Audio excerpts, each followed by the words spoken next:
Welcome into the Paul Kuharsky podcast. I'm Paul Kuharsky from paulkuharsky.com, talking Tennessee Titans as part of 440 Sports. I've got the mandatory 3 mentions of my name out of the way. Here's what we're going to talk about. Rand Carthon's model for the shape of his front office has become clearer. 2 of the 3 open jobs on Mike Vrabel's staff go to in-house candidates. The importance of the spring for this team. Springs are generally underrated for NFL teams in terms of what happens before the teams show up for OTAs.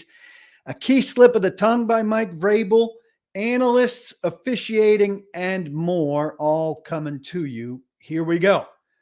Albert Breer, excellent Monday morning quarterback guy at Sports Illustrated, told us on Wednesday, I'm recording on Wednesday night, that Carthon is hiring Chad Brinker from Green Bay, the first hire of note by the new Titans general manager, and he's going to come in as one of 2 assistant general managers. He's going to be the operations / strategy analytics guy for Carthon. It's funny because I kind of asked Carthon about, with this Vrabel Carthon split of power, both reporting to Amy Adams Strunk, who's kind of in charge of the operation.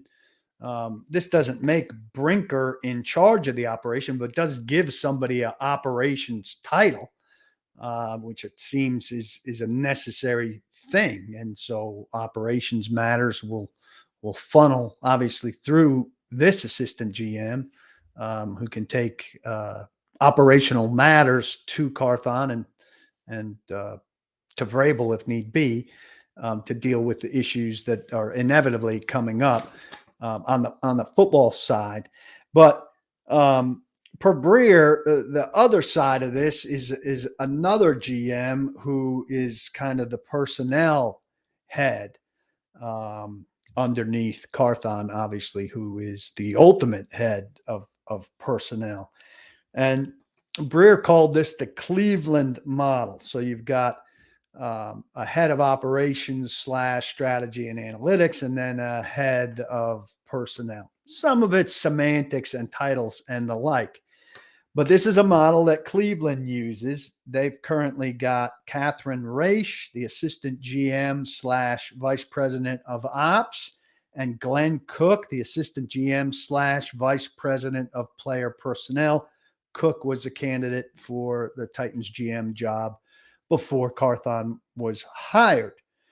Now, this is odd to me because Carthon comes from 2 franchises that had more conventional structures and way more success than the Browns. The Rams, who he was with first for 6 years, when he left, they had, the somewhat conventional 3-pronged thing. He was director of pro personnel. Brad Holmes was director of college scouting, and Taylor Morton was director of player personnel. And then the 49ers, have 1 assistant general manager in Adam Peters, who the Titans wanted to talk to, but who elected not to talk to them. I don't know what the structure of the people underneath these 2 assistant general managers will be. But if you're looking for a front office model and you've worked for the 49ers, who are one of the more successful franchises in the league recently, despite the fact that they've not won a Super Bowl, and you worked for the Rams right during their run-up when they were ramping up towards going to win a Super Bowl, I don't know why you would be tempted to model your front office after the Browns, who've not had very good success and have had a lot of chaos and have made 1 recent playoff appearance and still have a feeling of disjointed, unsatisfactory front office structure that doesn't function well that hasn't figured out how to make its analytics driven stuff jive with its coaching, why would you choose their model over two models that you worked in that have produced success? Now, one thing I had heard is that Carthon preferred the more laid back style of the Rams to the more corporate buttoned up model of the 49ers, and I like the sound of that. But I do think there's cause for some pause here, if you will, about this structure, which may prove, obviously it could work, but may prove too wide, if you will, at the top. Um, we'll see, obviously, and curious who the second assistant GM will be. I do not think it will be Ryan Cowden, who I think will either leave of his own volition or, isn't going to get this personnel job from Carthon, who beat him out and is going to want to install his own person. So something to consider and contemplate with how Rand Carthon is getting started with this job and the structure of his front office in Tennessee. Staff wise for Mike Vrabel, who hasn't quite completed his staff. He said it's 95% done. He doesn't have a running backs coach. He said there are maybe a couple other jobs that he's interviewed for and could still be filling. I don't know that those would be high-ranking jobs, but you never know. Jim Schwartz was signed late. He wasn't a high-ranking guy, but he was a high-stature guy when he came aboard a couple of years ago. But the three jobs that Vrabel had to fill based on who he fired: offensive coordinator, offensive line, and cornerbacks. And of those three jobs, he went in-house for two of them. Tim Kelly for offensive coordinator, Jason Hoteling for offensive line. Shouldn't be surprised by Tim Kelly because he was put on the runway for this job when as soon as Vrabel could get him there. Vrabel liked him, coveted him. When he gave Todd Downing the job 2 years ago, he couldn't get him in-house. Then when he was working for the Houston Texans, he got him in-house last year, and he clearly was the heir apparent. The heir apparent being for the hope would be that Todd Downing had a future like Matt LaFleur did when he got the head coaching job in Green Bay, like Arthur Smith did when he got the head coaching job in Atlanta. This one went the other direction, and Todd Downing needed to be fired because things went so poorly. But he's the offensive coordinator in waiting. The long delay, which probably related more to these other positions, particularly Charles London, who we'll get to in a minute, led some of us to think, well, maybe his guy is Eric Bieniemy or Matt Nagy, who are coaching in the Super Bowl, and it would be next week before we heard something. We were wrong there. But, Vrabel spoke well about these guys when he talked to the media on Tuesday, and he spoke well about the whole thing. I tend to think it's a little insular. He's gone outside plenty, mostly for lower ranking guys, but Downing was an outside guy, and that didn't pan out. He said, if I didn't think that we had the right people here, we would try to go out and get somebody else. I think we hire really good people. And he's looking for coaches who teach, develop, and inspire by making connections with the players. The insular promotion thing, Downing getting coordinator, Kelly now getting coordinator. It's Vrabel's method to bring in somebody and have them waiting. I don't know that it was his plan initially with Arthur Smith, but it panned out that way. And so each coordinator, since his initial coordinator, Matt LaFleur, offensive coordinator, has been promoted from within. And it's, it went awfully well with Arthur Smith. It didn't go well with Todd Downing. And now we'll see about Tim Kelly. but they were both put on the red runway ahead of time, Downing and Kelly. Ryan Crow, the outside linebackers coach, he worked his way up from on a lower ranking assistant, and I think he's done good work. Luke Steckel, he worked his way up to tight ends coach from a low ranking assistant. He may have just gotten demoted. We'll get to him. Jason Hoteling worked his way up, the new offensive line coach, and I would have thought was the third guy with the offensive line behind Keith Carter, who was fired, and Mike Sullivan, a veteran assistant coach. So not a huge dose of fresh blood there. Charles London is new as the passing game coordinator and the quarterback coach. Chris Harris, the defensive passing game coordinator and cornerback coach, is new. The woman whose name I did not write down on this sheet, who is low ranking, is going to help out Ryan Crow with the outside linebackers. She's new. The gentleman who was the defensive coordinator at Virginia Tech and is coming in as a low ranking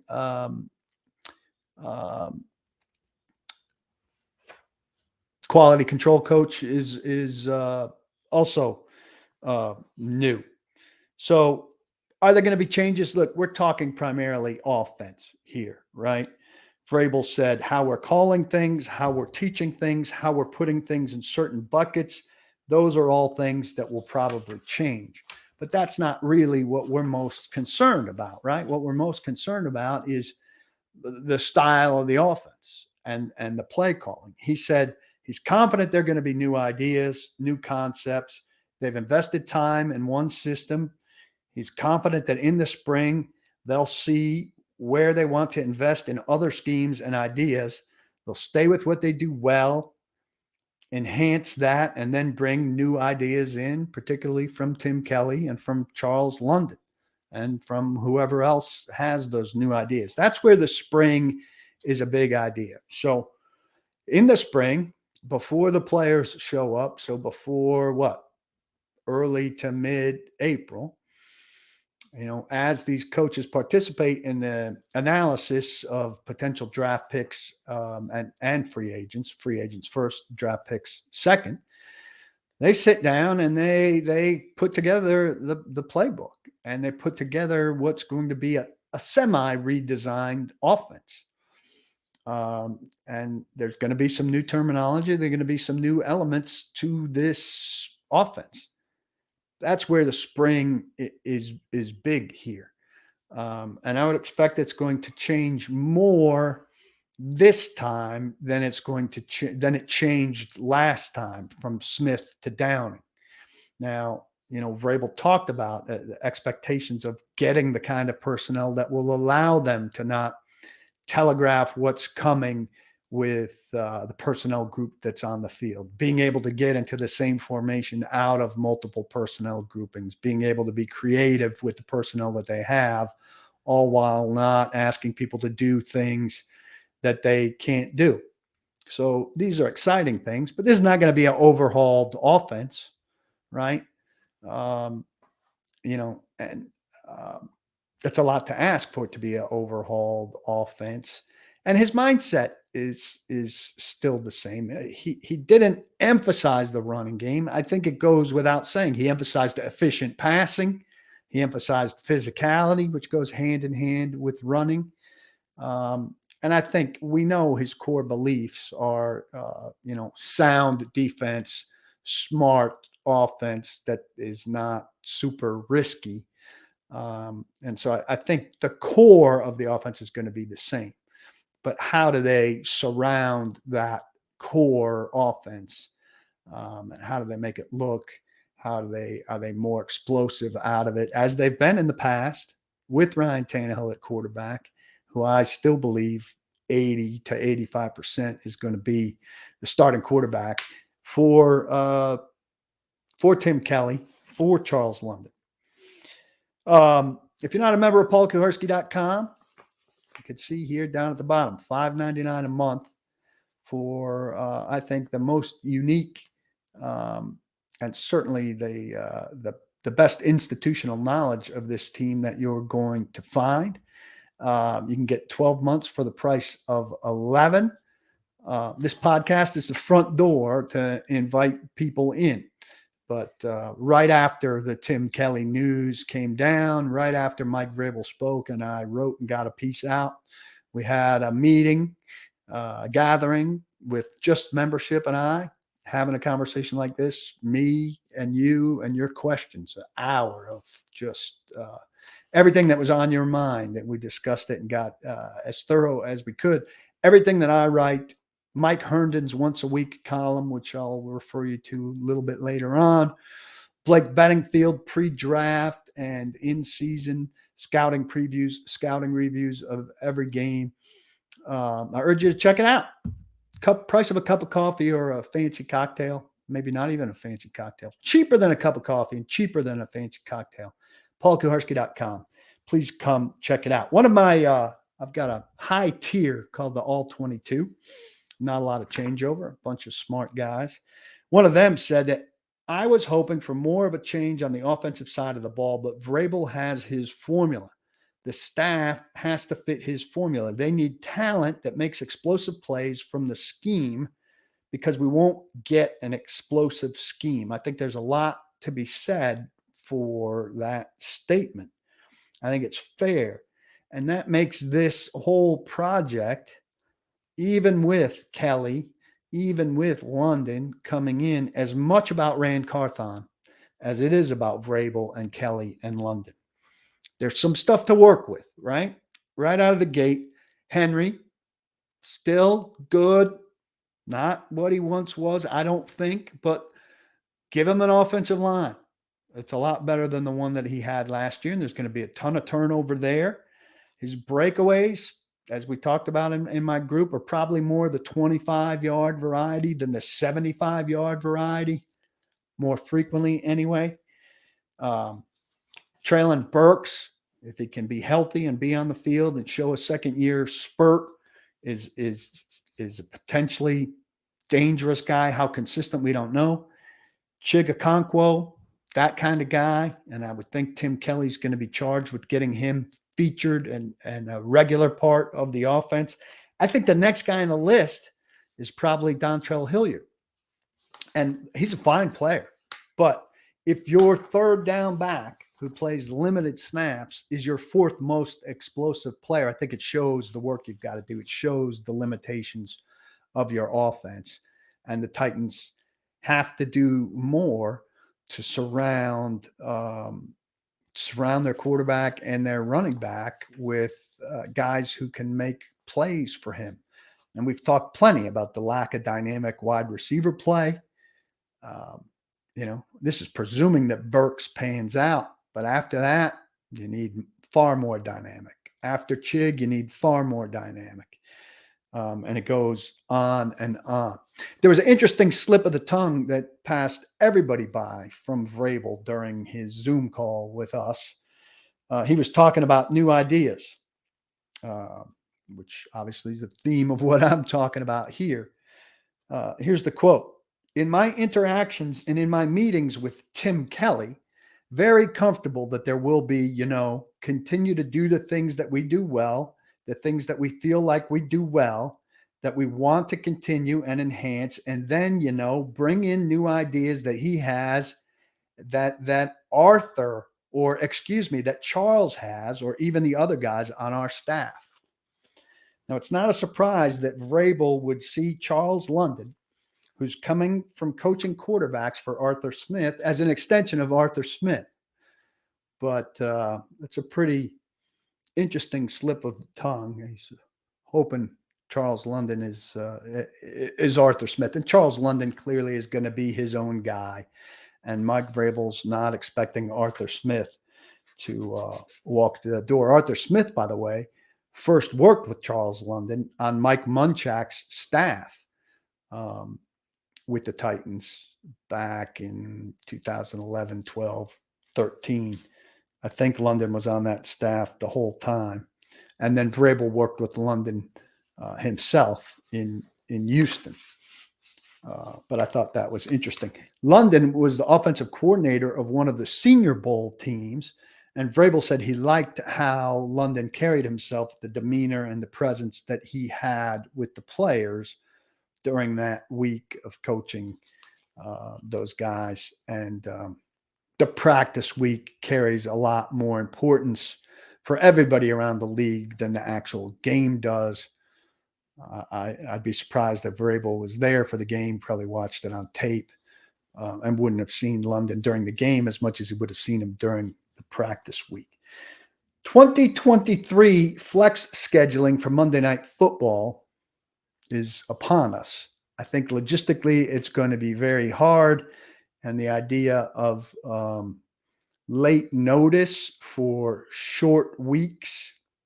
It's the short week after the Monday Night Football that's the big deal, not the long week before Monday Night Football. Is going to be an issue that coaches are not going to be happy to deal with, particularly if you're on the road for that Monday night game, or if you're on the road for the game after it, or God forbid, if you're on the road for both. That's going to be a huge issue that we're going to hear a lot about. But Roger Goodell, in talking about it, said he won't be surprised at some point if it also happens for Thursday games. That makes one of us. The logistics, first off, let's go fans first. I mean, I don't know how far out you'd have to flex a Thursday night game. I would presume it would be 2 or 3 weeks. But if you bought a ticket for a game that's scheduled on a Sunday and it gets flexed to a Thursday, that's a major schedule change for you. And I'm presuming you're at home. I live in Nashville. If you bought a ticket to a Titans game on Sunday and all of a sudden it's on Thursday and you were taking your kids and it's a school night and your daughter's the cheerleader who's got a game to cheer on Friday night and maybe a practice on Thursday night. I mean, this screws up your whole deal. It's a major inconvenience. It's better for those of us who are watching it on TV, but I think there are two sides to this. And then talk about the short rest thing. I mean, you get notified a week or two in advance that, hey, that regular 7-day week that you were expecting is now a Sunday to Thursday turn. And by the way, you're on the road. Coach is going to have a really, really hard time with that. And I just don't see how the competition committee is going to react to that and how the Players Association is going to react to that. I don't doubt it'll happen when it's a financial issue and when it serves the fans who are sitting home watching TV, but it doesn't serve the fans who are going to be at the stadium. It doesn't serve the players. It doesn't serve fair play of changing up a team's schedule on relatively short notice. And I think it's stretching it too far. Monday nights, somewhat feasible. Thursday nights, I think, really asking for trouble. I'm going to talk about Springsteen for the third week in a row. So I went to Atlanta. Here he is over my shoulder. I went to Atlanta for the second show of the tour. I did not look at what happened at the first show of the tour in Tampa Bay. So while I'd seen some rehearsal information, I didn't see anything about the show. I went solo. I had a crap ticket way up behind the stage. I plotted out open seats that unsold singles 3 hours before the show. I manipulated my way into a very good one. It turned out it belonged to a friend of the two guys that were there. Let me sit there until their buddy showed up who had to work late. Then there were open seats even better than that I moved into. Unbelievable experience. But here's what I wanted to get at. I mean, you guys, if you're familiar with me at all, I'm a super critic, right? I've got a problem with everything. And this is why, even if you don't get Springsteen, I wonder if you get my affinity for Springsteen as I describe it here. I have no beef about Springsteen. I don't, if you've never seen this show, I mean, he's 73 now, right? I'm 54. So an old guy who's a fan of an old guy. You're not going to find anybody that puts on a more high energy show, even at 73. Played 2 hours and 40 minutes. It'll get longer as he goes on.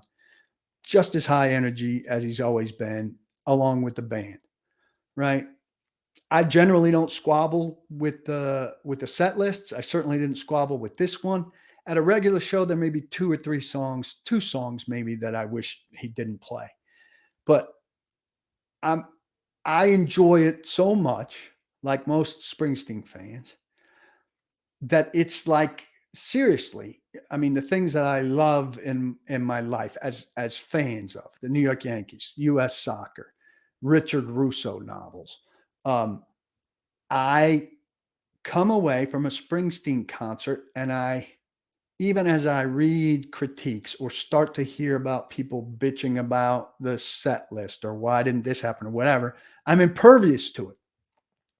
To me, it's 3 hours of pure joy and satisfaction, and I can't punch any holes into it.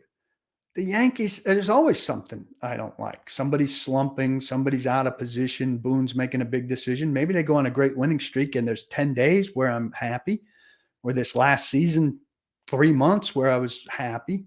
But they haven't won since 2009, right? Richard Russo novel might make me completely happy. But what in my life that I'm a fan of makes me like completely happy? And I can't punch any holes into it. Like, I don't like the way he priced these concerts, but I got a ticket at a reasonable price and I moved into a phenomenal seat. And it was great. And I love it. And I can't find anything to bitch about. And I find something to bitch about with everything. So this is my thing. This is my thing. I can't find anything wrong with it. And I don't want to find anything wrong with it. I want to set it aside and have it be this one thing. And I wish I could find more stuff like this, but I haven't. At 54, I haven't found other stuff. But I've got this. I had it on February 3rd in Atlanta. I'm going to have it coming up in Tulsa. Then I'm going to take my wife and kid to it in Greensboro. And it's like this one great, complaint-free, utter happy, rocking 3 or 3+ hours of no complaints. No complaints. Read the reviews, and if I see something negative in it, I know they're wrong. They're wrong for me, right? Wrong. Just wrong for me. I don't know. I drove home from Atlanta a day later just marveling at that feeling. I wish I could find more of it. I hope you have it somewhere. So that's my Springsteen spiel for the day. Albert Breer, who I mentioned at the top, he put out the 5th-year option pricing chart. If you make a couple of Pro Bowls, it costs this much. I think there are 4 levels. And I thought to myself, 5th-year option. And it took me a second. I looked up the Titans draft. I was like, oh, that's why the Titans don't have a 5th-year option to consider this year, because it would have been Isaiah Wilson. If Isaiah Wilson turned into a normal offensive tackle who was a starter for the Titans, they'd be deciding by, I think, the beginning of May if they wanted to guarantee him for 2024, his 5th year, $14.124 million. Wouldn't it be great if 3 years ago they drafted in the 20s starting right tackle who in 2025 they could pay $14.124 million? Just be done with it. Next year, start to worry about a long-term extension. So they still have these trickle-down offensive line concerns because of the Isaiah Wilson thing, the single worst move John Robinson made out of several bad moves that John Robinson made that ended up with his firing. But at least they don't have that cap hit pending, right? Now, they've got a lot of reasons that they've got a lot of people to replace on the offensive line, Isaiah Wilson being one of them. And if you want to look very thoroughly at the free agent options that are going to be out there for the Titans to consider, not just to fill Isaiah Wilson's hole, which is kind of filled by Nicholas Petit-Frere, but he could get shuffled inside or whatever. Mike Herndon has written an extensive piece at paulkuharski.com running through all the free agent options the Titans could look at. And he's even come up with kind of a too deep offensive line that he would piece together out of the draft and free agency. That's a significant upgrade over what the Titans had this year. Not going to be the best line in the league in 2023, but easily by itself worth $5.99 this month. Go check it out. Let's get back to Tim Kelly for a minute, talk about his resume a little bit. Davis Mills, 2 years ago, gave the Texans reason to think they'd found a quarterback. I mean, they didn't draft a quarterback even as a bad team because they thought Davis Mills might be our guy. Davis Mills regressed in a big way. So Davis Mills with David Culley as the head coach and with Tim Kelly as the coordinator, it's pretty good. Like good enough that you might have thought you found yourself an answer with a non-first round quarterback. And Davis Mills very quickly last year showed that he is not a long-term answer for the Houston Texans. And they're drafting second, probably trying to get to first to get Bryce Young. But that's a feather in Tim Kelly's cap. Also had a lot to do with Deshaun Watson's development. I think we all think that Deshaun Watson would have been quite good early in his career as an NFL quarterback in a lot of situations, but he was quite good in Houston, in part with and thanks to Tim Kelly's tutelage. So he's got that going for him. We'll see if Deshaun Watson can return to anything close to that in his first full season in Cleveland with that crazy guaranteed contract coming up. Vrabel said he felt like Kelly has a great feel for the game. He talked about his energy and his leadership. I can't help but feel like when he's talking about his great feel for the game, he's acknowledging that Todd Downing did not have a great feel for the game. One thing, though, that's driving me crazy about the Tim Kelly thing and is this idea that if he wasn't here last year, people would be really excited about him. If he was hired from the outside now, people would be really excited about him. But he's not being hired from the outside now. And he was here last year. I talked about this kind of thing about Devin Hester's Hall of Fame case in recent weeks. And you'll find out the Hall of Fame class on Saturday night. But Devin Hester, one of the arguments for him is had they kicked to him more during his career, he would have scored 20 more touchdowns. But they didn't kick to him more in his career. So we can't give him an imaginary 20 touchdowns. And we can't play this imagination game where Tim Kelly wasn't here last year. Tim Kelly had some degree of fingerprints on what happened last year. Now, Vrabel emphasized his role was, really to look ahead at defenses and give Downing and Vrabel a picture of what the Titans offense would be facing coming up. And also he had a role in kind of game planning first and second down passing. Well, the trouble is the Titans didn't pass on first and second down, right? They attempted and completed the fourth fewest first and second down passes in the NFL last year when the Titans were within 14 points. So I took out, when they were chasing hard or winning big. We know winning big was a rarity. So they averaged 11 completions in 17 attempts for 124 yards a game. 11 of their, I think, 15 passing touchdowns came on first or second down, so that's good. But 7 of their 11 interceptions came on first or second down, so that's bad. So there's a little context to what Tim Kelly was involved in primarily last year. Vrabel never got a straight question about who he talked to or how many people he talked to. He didn't get that question because he wouldn't answer it. But in his opening statement, he said, I spent a lot of time going through multiple candidates at each position. Now, multiple could be 2, right? Multiple could be 10. I don't think it's 10. Could be 2. Somebody tweeted me, is there a full interview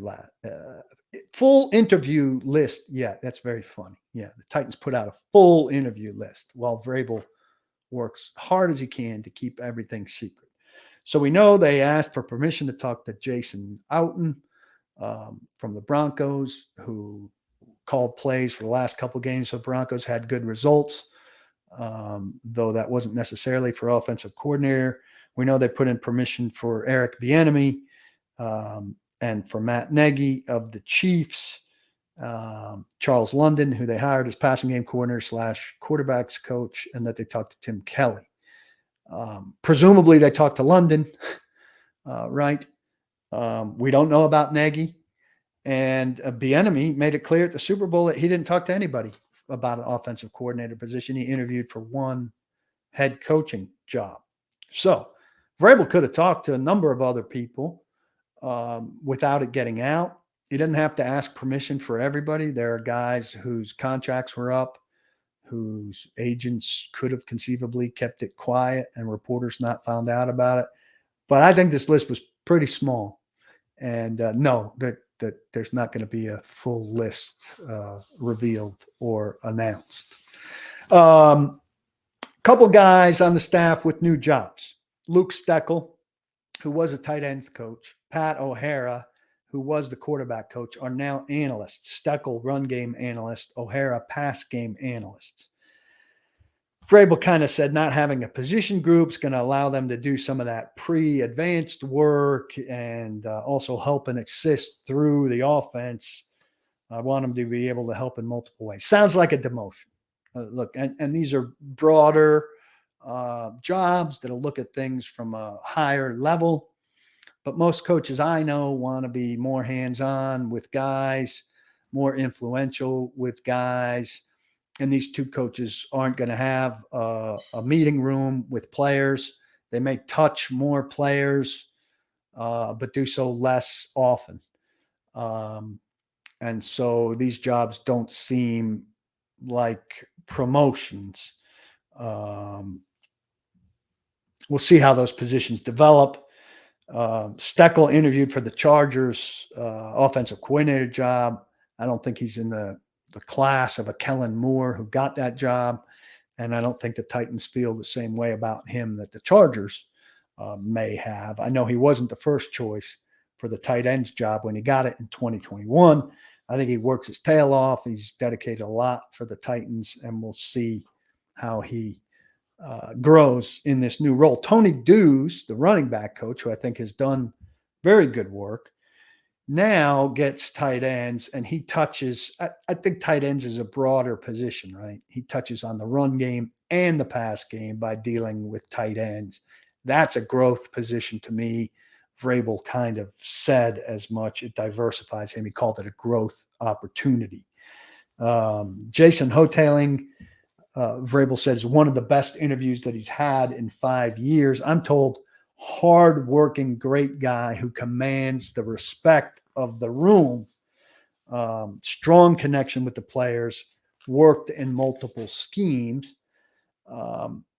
Still, and that's great. And I'm excited for him and excited to get to know him a little bit and learn about him and watch him coach. Still a Keith Carter disciple to some degree. And so he might be wildly different than the guy he worked under. But you're firing a guy and hiring somebody that worked under him. That seems a little bit awkward. I doubt the Titans are going to move away from their heavy reliance on zone blocking up front. But just a thought, and that's the scheme that Derrick Henry's operated out of, right, and had all of the success out of. But Titans are turning over 3 positions probably on that offensive line, maybe 4. If you ever were going to change to a gap scheme, well, bringing in all these new guys now would be the time to do it. Again, I don't think they're doing that. I think they're very married to the scheme that they use and should be. It suits them. 2 things to wrap up. Officiating. The NFL doesn't care that officiating is a storyline a lot of the time. The fiasco out of the Kansas City Cincinnati game with the stop on 3rd down, the play was waved off. Cincinnati had to defend it again. Kansas City converted it, all of that. NFL doesn't really care that becomes a big storyline. They don't. Because if they did, they'd do more to try to fix it. They'd create a stronger eye in the sky that could stop stuff like that in progress and all of that. I've come to terms with that a long time ago. I think people should come to terms with that. But when Roger Goodell at his press conference at the Super Bowl says, I don't think officiating's ever been better, that's just asinine nonsense. And he's insulting every one of us that watches or appreciates the game. He just can't say that. He can't say that. It has been better, and it's never been worse. And we all know it. So just don't say that. It's a brutal, brutal thing to hear. It gets everybody's attention. And now you've made officiating the story without any bad officiating right now for us to reflect on. And God forbid something bad happens in the Super Bowl on Sunday. Everybody's going to be talking about that quote again. It's just a stupid thing to say. I like the Eagles in the Super Bowl. I think their pass rush will affect Mahomes. I know he's good at dodging stuff. I think his ankle will become an issue at some point. I know he's a Superman in terms of rehabilitation. And I know, he made plays against Cincinnati when he had to. One big play at the end where he took off and ran, even though it was bothering him. He's had 2 weeks to recover now. Eagles pass rush is insane.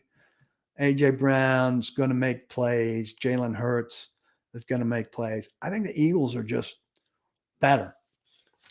I also live with a woman who was born in suburban Philadelphia and who somehow has raised our 13-year-old to be Eagles fan. He's got big Eagle stickers on his bedroom wall and stuff. And so I'm just better off if the Eagles win. So I'm all NFC in this one.